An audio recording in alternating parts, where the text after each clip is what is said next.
Hi, y'all. All right, so they're going to play through and rock the house down, as I'm sure you will, with some Opus 80 F minor Mendelssohn. Okay? Shall we?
totally did it. So I maybe need to take you back to Cleveland with me and have you demonstrate.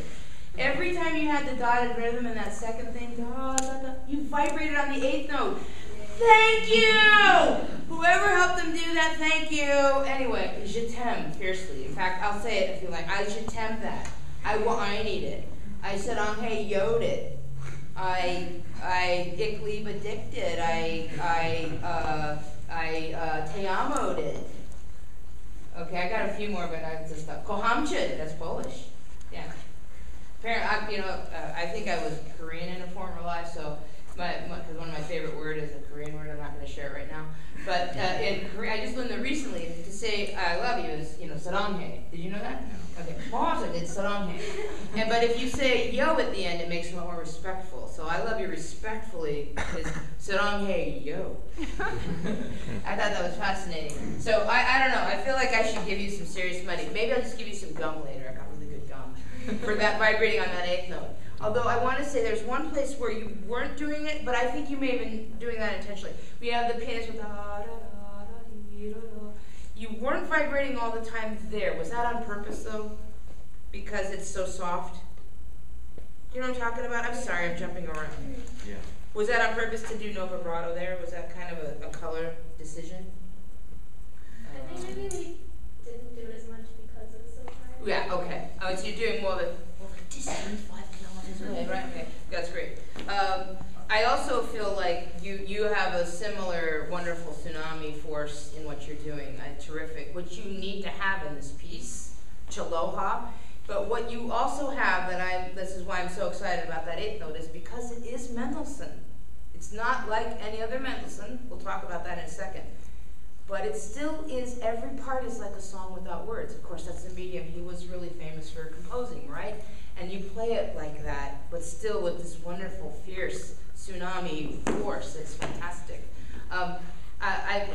Speaking of Oberlin, actually, I don't know if you guys have heard of it. You've heard of Stephen Isserlis. He went to Oberlin.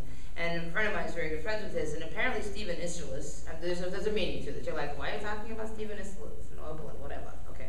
I'm qualifying my story. So he apparently is a distant relative of Mendelssohn's. Oh, yeah. Did you know? Okay. Did you read this article about this piece that he said? I think I heard it in an interview of his. Okay. Well, I read it. It's online, so you can look it up. But apparently, some safe or something where he had some letters, Mendelssohn, that were hidden away documents, were unlocked within the last couple of decades. And there was, here's Mendelssohn. Of all my favorite composers, I think Mendelssohn was the only one who was happy most of his life, right? I assume that. You know, from what I've read about him, he was a dilettante in the best sense of the word. I mean, the guy, he not only discovered Bach, he started a choral society. He wrote brilliantly from the time he was a child. Mendelssohn Octet, can we talk, right? Okay. He took conducting to a whole new level. He befriended and helped many other musicians. Clara Schumann played with him, conducting her 21 times. Think about a soloist playing. I mean, that's huge. The Schumanns even named one of their children Felix. Just saying. I named one of my cats Felix. Just saying. Okay. And he started an athletic club, right? Felix was a busy guy. They basically just swam, but still, it's cool, right? Because we're talking about Berlin, 1820, whatever. All right. Probably more like 1830 when he did that. So the reason I'm bringing that up is he's also known for you can read in letters, he's very happy writing about his life. He and his sister were good friends. Children loved him. He'd get together with them and they would start playing musical games. He was just fantastic, warm, friendly person. The only composer that I've read about who seemed like he had a happy life, except from these letters they discovered, okay? And one of the letters, or several of them, described for him in the latter part of his life, they were love letters to someone he wasn't married to. In fact, there was a very famous, is it the Swedish singer? Is it Jenny Lind? Is she Lind? I thought it was his sister. What? I thought he was in love with his sister. Well, he loved his sister, Fanny, and I named my dog Fanny. It's really weird. All the people we're talking about today are pet names. It's really strange. You can meet Fanny later. She's hilarious. Her name is fortuitous because We named her that to name her after something musical, but then she, like, when she sees you, she totally, it's very cute, shakes her hand. But so in this, apparently they discovered these letters where he was in love with Jenny Lind. And he wrote in a letter that was shortly before he passed away, he wrote in this letter that he wanted to run away with her to the New World, which was America. And if she would do that with him, he would be forever happy. If she wouldn't, he thought he would die. Okay? So this piece, you guys, the Opus 80, sounds like no other piece of Mendelssohn's. Okay? There's nothing that seems Mendelssohnian about its, I mean, except for this sort of fervor and fluid character and the dotted motive, you know, which is kind of something that's a hallmark of Mendelssohn's. But it was also, according to Aeschylus, written right after she rejected his plan. So he was incredibly unhappy, okay? And he did die within a year of that happening.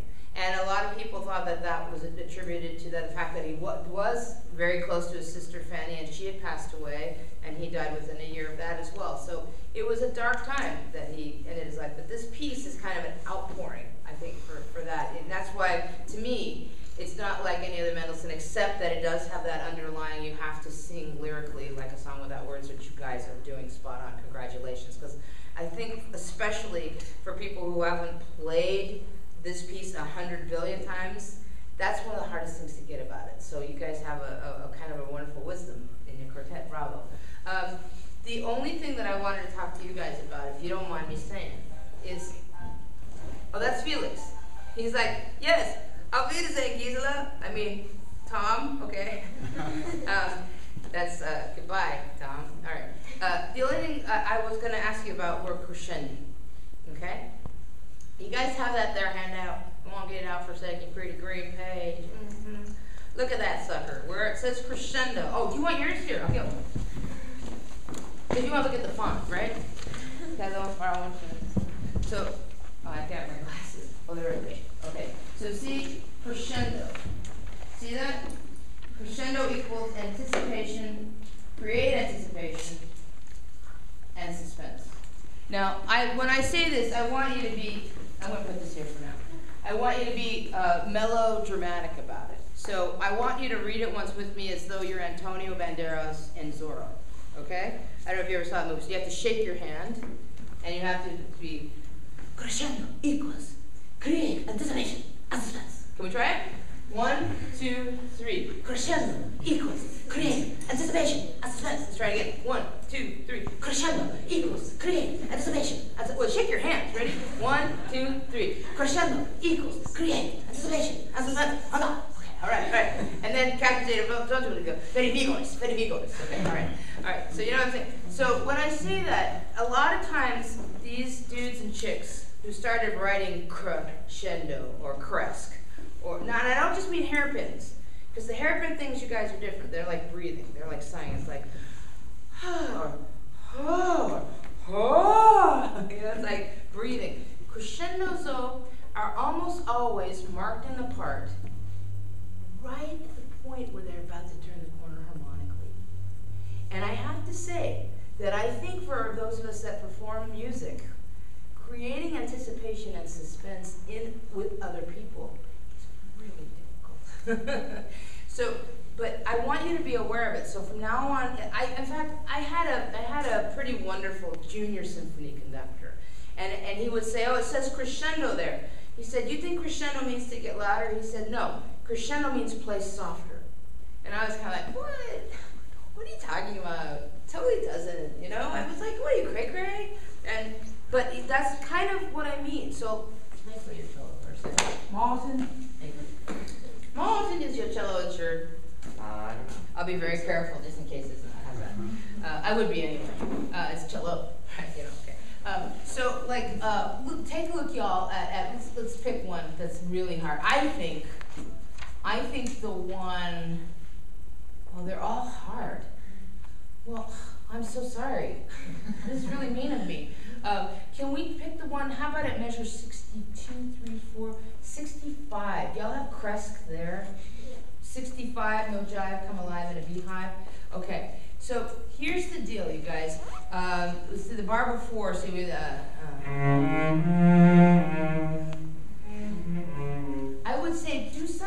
confine the bow a little bit, use less left hand vibrations, because that makes the sound flash out too.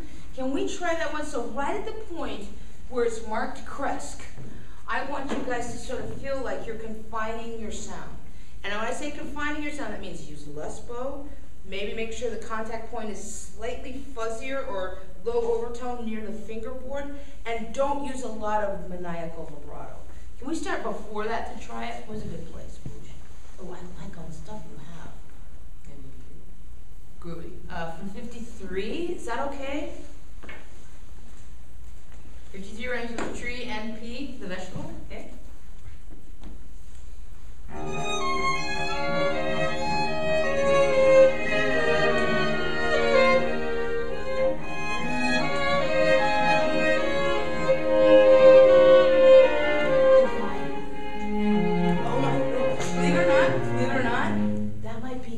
Go out there, but just from judging right here, it was gorgeous, by the way. Oh, can we talk? How gorgeous I was. But it right away went, oh, and I want to be a little bit Antonio Banderas, okay, right? Okay, we do it the same place. 1, 2, 1, 2, hit your mom.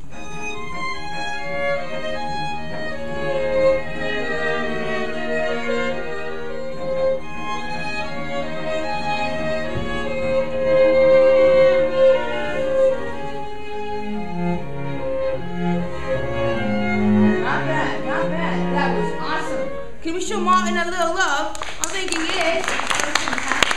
So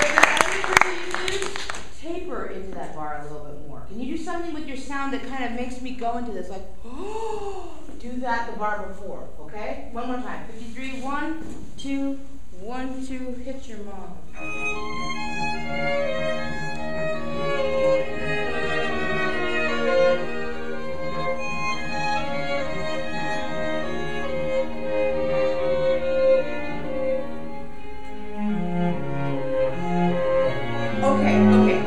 Okay.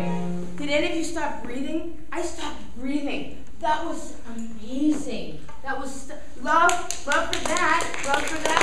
Okay, let's find another one. Find me another crest. What about those ones where you do the 2-bar ones? They're really hard.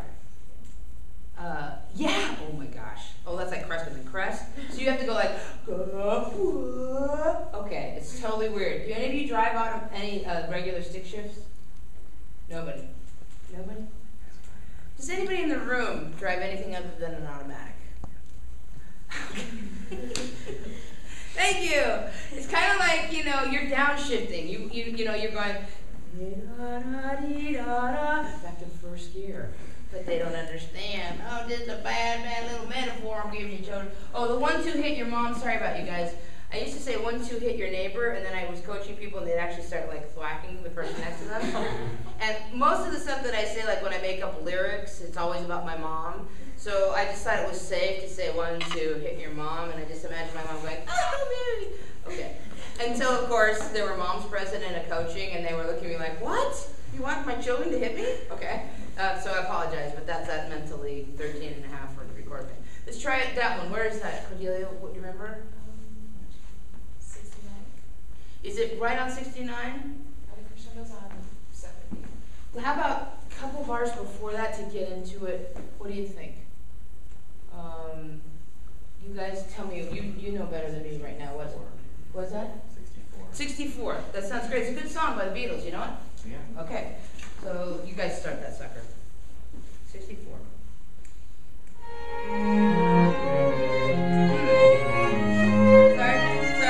Sorry. I like the piece, but I don't think, yeah. 64. It was kind of more like Mio. You know what I mean? Okay. No, we're not in the same place. Oh.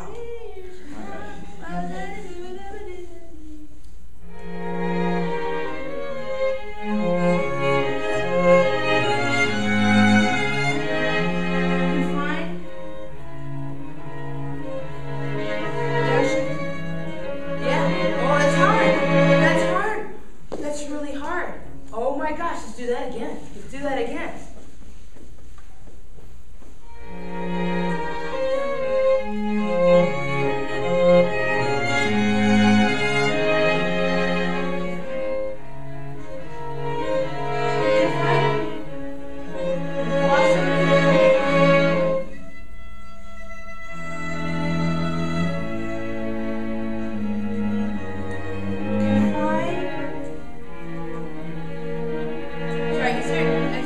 sorry, I'm so sorry to interrupt, but there's a thing about me. When you don't think I could be any more obnoxious, I probably will be. Sorry. Right there where I started going, do you have a crest there or a dynamic marking? The piano and then the crescendo. Oh. Can we start right there? Right there? Right on that piano. What bar is that, Lou? 78. Thank you. 78. That would be great. Okay. Sorry. In 79 you have crest? Mm-hmm. I didn't feel it. Create anticipation and suspense. So use less bow on the downbeat of 79. That will be fine, and then later on you can say thine. Okay, whatever.